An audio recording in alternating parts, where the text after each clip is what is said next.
Welcome to the Slop Temple. We pray this video helps. You start by preparing the phone and car to talk. Plug in after enabling Bluetooth and Wi-Fi on the phone. Once done, unlock the device and open Android Auto. Accept location, microphone, and notification permissions so features work. Use a high-quality USB cable and the infotainment's primary USB port.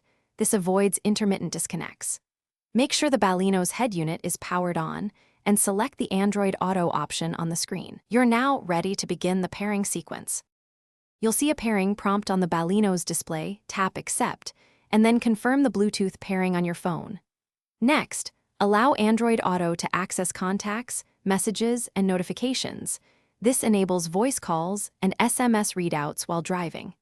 If prompted, permit projection and choose Auto Launch to have Android Auto start when the car detects the phone. Once permissions are granted, configure audio routing and touch controls in the head unit for smooth media and navigation control while keeping your focus on the road. You finish by testing core functions. Start navigation, play audio, and make a hands-free call to confirm operation. If Android Auto fails to appear, disconnect and replug using a known data cable, restart the phone, and reboot the Baleno head unit. That resolves most interruptions. If problems persist, clear the Android Auto app cache or install updates for the app and the car's firmware.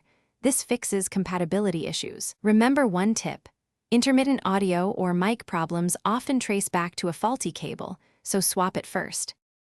Thanks for watching. Consider subscribing if we helped you.